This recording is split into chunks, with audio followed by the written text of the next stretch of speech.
Hey guys, William Furno here today with a new LEGO Hero Factory Classic review. This time we're going to be looking at Meltdown. Now, I'm sorry for the delay on Meltdown. I know he is one of the smaller villains, but I actually haven't been able to order the new parts, so you may notice something wrong with the set. This arm is built right, this arm is not. If you see, these two shells are flipped over because the axle is just molded itself off. It just fell off. See, I have it right here, and that would usually go there, and then I could turn that around and attach it to the arm, but I had to do some custom stuff because that would not work out. So I apologize for that. The right way that this should go is this should just be flipped around, and then this tube should be going in back here, but there's no connection point. So I'm sorry about that little mishap.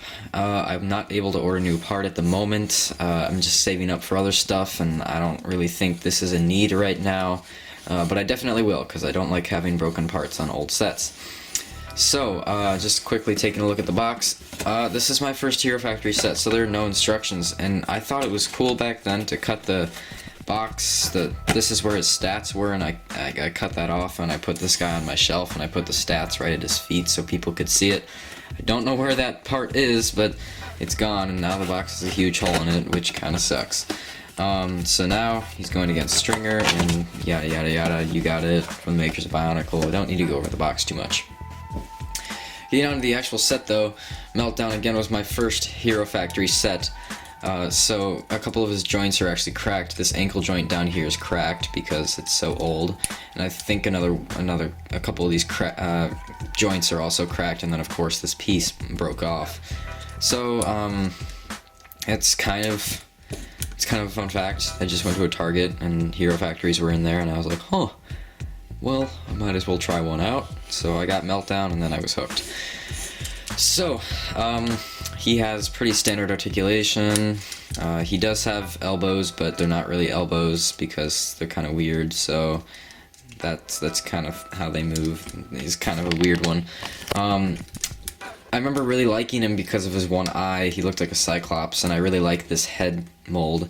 It is attached with just a axle connector back here. If I can take that off, you see it's connected like that. So there is no Glatorian head on this guy. He doesn't really have an inner head, so you can't really see glowing eyes. But you do get this one eye, so that's pretty cool. His color scheme is incredibly consistent, consisting of yellow, black, and green colors, with a hint of red with the eye.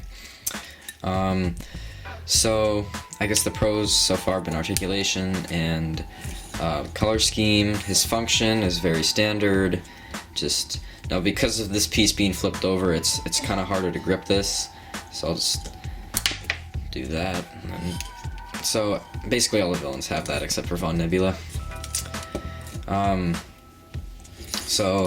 And then his articulation is hindered a little because of the shin guards down here, but it doesn't do anything too much. He can still get into some pretty awesome poses.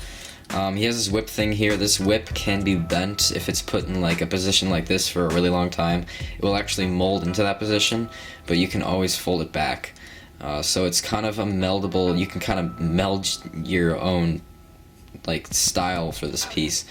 And then you can also bend, I don't know why I noticed this, but you can bend it back, and the tip of the whip is about the size of a standard pin. So you can like bend it back if you really wanted to and stick it in its own whip. So then you have like a lasso if you really want to do that, but I don't really know why you would. It looks kind of stupid. I like the toxic waste canisters up here. They add a little bit of effect to the set.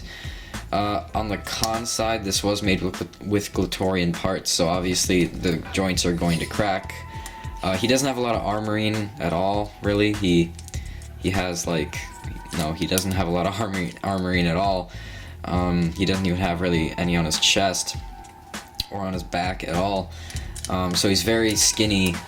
He's very hunched over, and there's an open ball joint, and the blue pins might take away from the color scheme a little bit. You can see them on the sides here. There's a little bit of articulation in here, not a lot though, and then this will bend. So, what was I gonna say? I was gonna say something that was a really big con, but I guess I kind of lost it. So, Meltdown's story, you don't really get a backstory for him other than he's just one of the henchbots working for Von Nebula and all that. He doesn't really have a huge story, and that's kind of the same with my custom story, except in my Illogical 1 universe, where I do some crazy stuff, and it's kind of a comedy universe. This is actually XT4's dad. If you don't know who XT4 is a failed Lego set, Lego Hero Factory set, who also has a yellow color scheme, yellow and grayish and stuff, but he has a head that is so reminiscent of this head. It's just one eye, one red eye, and it's in the exact narrowness and the shape of this head. It's just kind of a redesigned version of Meltdown, really, except it has 4 arms. So that's kind of how Meltdown plays into my universe. He doesn't really have a huge part, because he's not really that interesting of a villain. You don't really get any backstory on him, because he's just kind of Meltdown. Alright, so I guess I'll do another rating for this review. If I were to rate this set, I'd give him a 7 out of 10. He's really not the best villain. If you like him, that's cool, but in my opinion, he's just not my favorite. He looks alright, there's nothing really wrong with him, he's kind of bland in my opinion. He doesn't have a lot of armoring. He's just kind of bland. I don't know why I think that, but a 7 out of 10. So that is it for this review. I'll see you guys next time with Furno's Bike.